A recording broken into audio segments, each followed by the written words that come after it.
തുടരുന്ന ഷോമിന് അയ്യോ വന്നിരിക്കുന്നത്. അയ്യോ അത് എത്രയോ വർഷങ്ങൾക്ക് ശേഷം ഇവർ ഒന്നിക്കുന്ന അതെ 50ഓളം സിനിമ ഇവർ ഒരുമിച്ചായിട്ട് പിന്നെ ഒന്നിക്കുന്ന ഒരു സിനിമയാണ്. അതെ അത്തരം ഒരു ആഗ്രഹങ്ങൾ ഉണ്ടാവില്ല വാണി ചേച്ചിക്ക്? നമ്മൾ ചെയ്തു വെച്ച കുറെ ആളുകളുണ്ടല്ലോ, അവരോട് കൂടെ വീണ്ടും ഒന്ന് ഒന്നിക്കണമെന്ന് ആഗ്രഹം ആരുമായിട്ടായിരിക്കണം? മമ്മൂക്കയുടെ കൂടെ അഭിനയിക്കാനാണ് ആഗ്രഹം. എൻ്റെ ഒരു ആഗ്രഹം മമ്മൂക്കയുടെ കൂടെ അഭിനയിക്കാനാണ്. പിന്നെ ഞാൻ ഈ പറഞ്ഞ പോലെ ക്യാരക്ടർ നന്നായാൽ നമുക്ക് എല്ലാവരുടെ കൂടെ അഭിനയിക്കാനായിട്ടും ഇഷ്ടമാണ്. പിന്നെ ഇപ്പോഴുള്ള ന്യൂജൻ പിള്ളേരുടെ കൂടെ എല്ലാവരുടെ കൂടെ അഭിനയിക്കാനും ആഗ്രഹമുണ്ട്. അതിപ്പോ വാസിയുടെ കൂടെ പിന്നെ അതെ തുടങ്ങിയത്.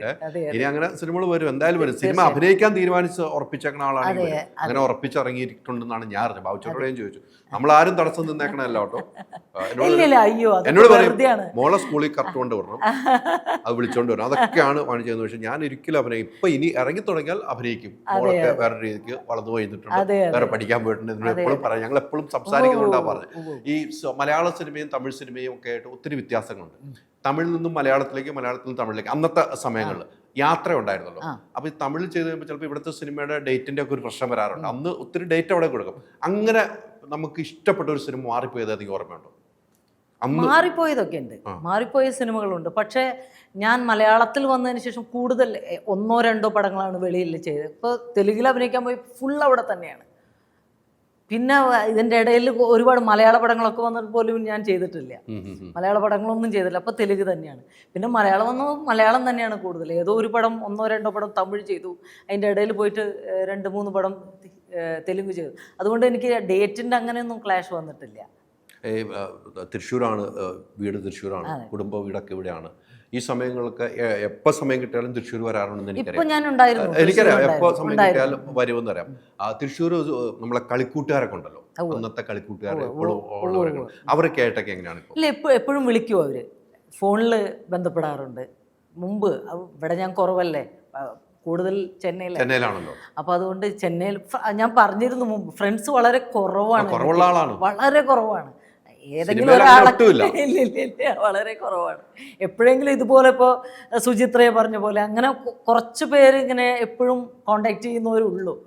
അതും ഇപ്പോൾ സുജി തന്നെ എന്നെ ഒരുപാട് നാളിന് ശേഷമാണ് വിളിക്കുന്നത്, ഈ റൈഫിൾ ക്ലബ്ബ് കണ്ടിട്ട്.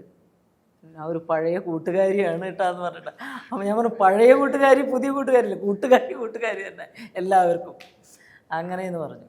ഈ പണ്ടൊക്കെ അഭിനയിക്കുമ്പോൾ പല രസകരമായ മുഹൂർത്തങ്ങളൊക്കെ ഉണ്ടാവും. അന്ന് നമ്മൾ സംസാരിച്ചിട്ടുണ്ട്, മമ്മൂക്കായുടെ അടുത്തുള്ള മുഹൂർത്തങ്ങൾ. അങ്ങനെ ഈ പല ആളുകളിൽ നിന്നും പല സ്ത്രീകളിൽ നിന്നുമുള്ള സംസാര രീതികളുണ്ടാകും, മുഹൂർത്തങ്ങൾ നമുക്ക് ഓർത്ത് വയ്ക്കാൻ പറ്റുന്ന. അങ്ങനെ ഒരു ഉപദേശവും നമ്മുടെ ഒരു തമാശയും കൗതുകവും തോന്നിയിരിക്കുന്ന സംസ്ഥാനം ഏതായിരിക്കും? പണ്ട് ലൊക്കേഷനിൽ ഇപ്പോൾ സുചിത്രയുടെ കാര്യം പറഞ്ഞു, അങ്ങനെ കുറേ പേരെ പറഞ്ഞല്ലോ. അങ്ങനെ ഒരു എപ്പോഴും ഓർത്ത് വയ്ക്കാൻ പിന്നെയും ചിന്തിക്കുമ്പോൾ നമുക്ക് അന്നാ പറഞ്ഞ കാര്യം എന്നുള്ളത് ചിന്തിക്കുന്ന ഒരു സംഭവം ഉണ്ടാവുമല്ലോ. ഒന്നും ഇപ്പോൾ പെട്ടെന്ന് ചോദിച്ചാൽ എനിക്ക് ഓർമ്മയില്ല. സിനിമ എന്ന് പറയുന്നത് തന്നെ എല്ലാം ആലോചിച്ച് വയ്ക്കാനുള്ള സംഭവം തന്നെയല്ലേ. അപ്പം അങ്ങനെ ഒരു ഓർമ്മ പെട്ടെന്ന് കിട്ടുന്നില്ല. എല്ലാവരുമായിട്ട് ഭയങ്കര ഇത് തന്നെയാണ്. സിനിമകൾ മാറി അല്ലേ? നേരത്തെ പറഞ്ഞ സിനിമകൾ, പാട്ടുകളുടെ എണ്ണം കൂടി. പണ്ട് പാട്ടുകളുടെ എണ്ണം ഒത്തിരി ഉണ്ടായിരുന്നു, പിന്നെ പാട്ടുകൾ ഇല്ലാതെ, പിന്നെ ഇപ്പോൾ പാട്ടുകളുടെ എണ്ണം കൂടി. ഈ ചില പാട്ടുകൾ നമുക്ക് സിനിമയ്ക്ക് വേണ്ടി ആയിരിക്കില്ല, ഒരു പാട്ടങ്ങ് വെക്കുന്നു, ബിസിനസ്സിന് വേണ്ടി വെക്കുന്ന രീതിയിലേക്ക് സിനിമയിലെ പാട്ട് ഉണ്ടായിരിക്കില്ല, സിനിമയിൽ ഉണ്ടായിരിക്കില്ല. അങ്ങനെ പാട്ടുകൾ ചിലപ്പോൾ നമ്മൾ അതിനകത്ത് അഭിനയിച്ചിട്ട് പോയിട്ടുണ്ടാവും, ചിലപ്പോൾ സിനിമയിൽ ഉണ്ടാകണമെന്നില്ല. അത്തരം ഒരു രീതികൾ എനിക്ക് തോന്നുന്നു പാട്ടിനോട് ഇഷ്ടമുള്ളതുകൊണ്ടാണ് എനിക്ക് തോന്നുന്നത്. അത്തരം രീതിയോടെ എങ്ങനെയാണ് കാണുന്നത്? അല്ല, ഞാനിപ്പോൾ ചെയ്തു തുടങ്ങിയിട്ടില്ലല്ലോ അങ്ങനെ. ഇനി മറ്റുള്ളവരുടെ അഭിപ്രായം അറിയില്ല. എനിക്ക് നല്ല പാട്ടുകളായി ഉൾപ്പെടുത്താം. പിന്നെ കഥ അത്രയും വെയിറ്റുള്ള കഥ ഉണ്ടെങ്കിൽ അതിൽ പാട്ടിൻ്റെ ആവശ്യമില്ല എന്ന് തന്നെയാണ് എനിക്ക് തോന്നുന്നത്. ഒരു പോലീസ് സബ്ജക്റ്റുകൾ പല രീതിക്ക് വരാറുണ്ട്, പോലീസ് സ്റ്റോറികൾ ഒത്തിരി. ഇപ്പോൾ ദൃശ്യം തന്നെ പറയുമ്പോൾ നമുക്ക് പോലീസുമായിട്ട് അങ്ങനെ ഒത്തിരി പോലീസ് സ്റ്റോറികൾ വരാറുണ്ട്. ജീവിതത്തിൽ പോലീസ് ആകണമെന്ന് ആഗ്രഹിച്ചിട്ടുണ്ടായിരുന്നു എന്തെങ്കിലും? നമ്മൾ ചെയ്തു വെച്ച കഥ എനിക്കൊന്ന് പോലീസായി ഒന്ന് ശരിക്കും നാട്ടിൽ ഇല്ല. എനിക്ക് ഒരുപക്ഷെ ഞാൻ പോലീസ് ക്യാരക്ടറുകൾ ഒരുപാട് ചെയ്ത കാരണം കൊണ്ടാന്ന് തോന്നുന്നുണ്ട്. എനിക്ക് അങ്ങനെ ഇല്ല. പക്ഷേ എനിക്കെന്തോ ഒരു സ്കൂൾ ടീച്ചർ ആവാനൊരു ചെറുപ്പം മുതൽ. നമുക്ക് സാധാരണ ഒരു നമ്മൾ ഫസ്റ്റ് സ്റ്റാൻഡേർഡിലൊക്കെ ഫസ്റ്റ് സ്റ്റാൻഡേർഡിലൊക്കെ പോകുമ്പോൾ നമുക്ക് എല്ലാവരുടെ മനസ്സിലും അതിനുശേഷം ഡോക്ടർ ആവാം, എഞ്ചിനീയർ ആവണം എന്നൊക്കെ ഉണ്ടാവും. പക്ഷെ ഫസ്റ്റ് നമ്മുടെ ഒരു ആഗ്രഹം ഒരു സ്കൂൾ ടീച്ചർ ആവണം തന്നെ. അത് തന്നെ ഇപ്പോഴും ഉള്ളൂ എനിക്ക്. ഇപ്പോഴും ഒരു ആഗ്രഹം സ്കൂൾ ടീച്ചർ ആവാനാണ് ആഗ്രഹം. മക്കളോട് എന്ത് വേണമെന്ന് ചോദിച്ചിട്ടുണ്ടോ? ഇല്ല, അവരൊക്കെ ഒരു 10th ശേഷമാണ് അവൾക്ക് ഈ മെഡിസിനോടുള്ളൊരു ആഗ്രഹം വന്നത്. അങ്ങനെ അവരുടെ ഇഷ്ടത്തിന് അങ്ങനെ ആക്കിയെന്നുള്ളൂ മോളെ. അഭിനയിക്കാൻ തീരുമാനിച്ചിട്ടൊന്നുമില്ല. ഇനി അവർക്ക് അത് ഇഷ്ടമാണെങ്കിൽ അഭിനയിച്ചോട്ടെ. നമുക്ക് എനിക്ക് ഒരു എതിരുമില്ല. അഭിനയം താല്പര്യമുണ്ടോ സ്കൂളിലൊക്കെ? ആ സ്കൂളിലൊക്കെ അവൾ അഭിനയിച്ചിട്ടുണ്ട്. അവൾ ശിവാജിയുടെ ക്യാരക്ടറൊക്കെ ചെയ്തിട്ട് അവള് ബെസ്റ്റ് ആക്ട്രസ് ഒക്കെ കിട്ടിയിട്ടുണ്ട്. പക്ഷെ സിനിമ എന്ന് പറയുമ്പോൾ ഇപ്പോൾ വലിയൊരു തലയിൽ ഭാരമല്ലേ, മെഡിസിൻ്റെ ഭാരം ഇരിക്കുകയാണ്. അപ്പോൾ ഇപ്പം അങ്ങനെ ഒന്നും തീരുമാനിച്ചിട്ടില്ല. ഇനി അവൾ അഭിനയിക്കുന്ന വെച്ചാൽ അഭിനയിച്ചോട്ടെ. ഏറ്റവും ബാബുച്ചേട്ടനും നിങ്ങൾ ഒരുമിച്ചൊരു സിനിമ നമുക്ക് വേണം. വരട്ടെ. അങ്ങനെ ഒരു സിനിമ നമുക്ക് പ്രതീക്ഷിക്കാവും. പിന്നെ അവിടെയും നേരത്തെ പറഞ്ഞ എതിർത്തുള്ള ഒരു ക്യാരക്ടർ പാടും. അത് മാത്രമേ പാടുള്ളൂ. നിങ്ങൾ തമ്മിലൊരു ഫൈറ്റ്, ഇതൊക്കെയാണ് നമ്മൾ പ്രതീക്ഷിക്കേണ്ട ഒരു സാധനമാണ്. അത് ഗംഭീരമാവുന്നതാണ് എൻ്റെ ഒരു കാഴ്ചപ്പാടുണ്ടോ. എതിർത്തുള്ള കഥാപാത്രം, നിങ്ങളുള്ള ഫൈറ്റ് എന്തായാലും ഏറ്റെടുക്കും മലയാളികൾ. അങ്ങനെ പ്രതീക്ഷിക്കുന്നു. ചില സിനിമകൾ അങ്ങനെയാണല്ലോ, ആളുകൾ ആഗ്രഹിക്കുന്നത്. ഇപ്പം നേരത്തെ ബാബുച്ചേട്ടൻ വേറെ രീതിക്ക് മാറി കോമഡിയിലേക്ക് വന്നു, വീണ്ടും സീരിയസ് കഥ. എനിക്ക് ബാബുച്ചേട്ടൻ്റെ ഒരു സിനിമ കൂതാശ എനിക്ക് ഭയങ്കരമായിട്ട് ഇഷ്ടപ്പെട്ട സിനിമ. നമുക്ക് ഭയങ്കര ഇഷ്ടപ്പെട്ട ഒരു സിനിമയാണ്. അദ്ദേഹം ചെയ്തു വെച്ചേക്കുന്ന കഥാപാത്രവും നമ്മൾ മനസ്സിൽ ചിന്തിക്കുന്ന, അതൊക്കെ തിയേറ്ററിൽ അത്ര സക്സസ് ആവില്ല. അങ്ങനത്തെ സിനിമകൾ തിയേറ്ററിൽ OTT-ലേക്ക് വരുമ്പോൾ അങ്ങനെ എത്രയോ സിനിമയുണ്ട്. അങ്ങനെ ചെയ്യാൻ പറ്റിയ ഒരു കഥാപാത്രം കൂടിയാണ് ബാബുച്ചേട്ടൻ എന്നുള്ള കാര്യത്തിൽ. ബാബുരാജ് എന്നൊരു വ്യക്തി ഏറ്റവും പോസിറ്റീവ് കാണുന്നത് എന്താണ്? പോസിറ്റീവ് കാണുന്നത് എന്താണ്? എന്നെ സംബന്ധിച്ചിടത്തോളം പല പോസിറ്റീവുകളും കണ്ടതുകൊണ്ടാണല്ലോ ഞാൻ കല്യാണം കഴിച്ചത്.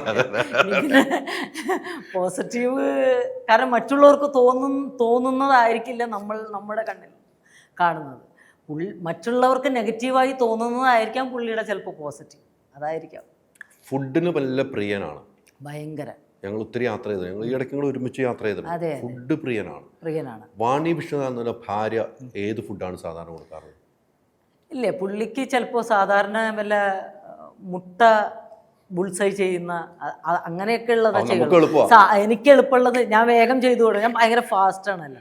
പിന്നെ കൂടുതൽ പുള്ളിയാണ് എനിക്ക് ചെയ്തു തരിക. ഫ്രൈഡ് റൈസ്, ചില്ലി ചിക്കൻ അങ്ങനെയുള്ള മൊത്തം പുള്ളിക്ക് അറിയാം. അപ്പോൾ പുള്ളി വീട്ടിലേക്ക് വരുമ്പോൾ എനിക്ക് വേണ്ടിയിട്ടാണ് പുള്ളി ചെയ്യുക.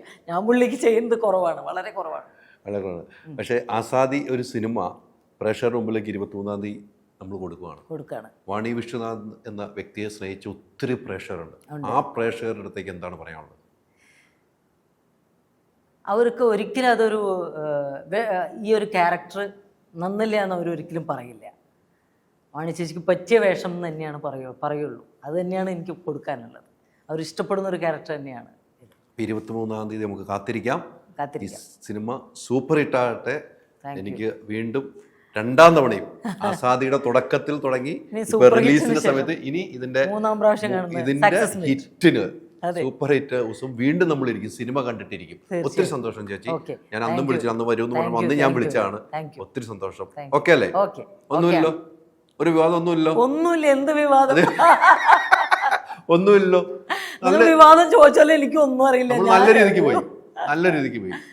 ഒരൊറ്റ കാര്യം ചോദിച്ചാൽ, വിവാദമല്ല, രാഷ്ട്രീയത്തിലേക്ക് വല്ലതും പോകുന്നുണ്ടോ? ഇല്ല, ഇപ്പില്ല, ആലോചിച്ചിട്ടില്ല. ഒരിടയ്ക്ക് വലിയ ചർച്ച ഉണ്ടായിരുന്നു. തെലുങ്കിലേക്കായിരുന്നു. കാരണം ഞാൻ പറഞ്ഞിരുന്നു NG രാമറാവ് സാറിന്റെ. ഇല്ല, ഇപ്പൊ തീരുമാനിച്ചിട്ടില്ല. Ultra modern kitchen devices. ഒരു കിച്ചണിൽ വേണ്ട എല്ലാ ലേറ്റസ്റ്റ് ബ്രാൻഡുകളും ഇവിടെയുണ്ട്. ലോകോത്തര ബ്രാൻഡുകൾ, original products, wide range. MyG future. WhatsApp വഴി ഇംഗ്ലീഷ് പഠിക്കാൻ ഇംഗ്ലീഷ് കഫേ ഉള്ളപ്പോൾ ഇംഗ്ലീഷ് ഒരു വിഷയമേ അല്ല. English cafe, we present you the perfect English. WhatsApp now 9633 888 575.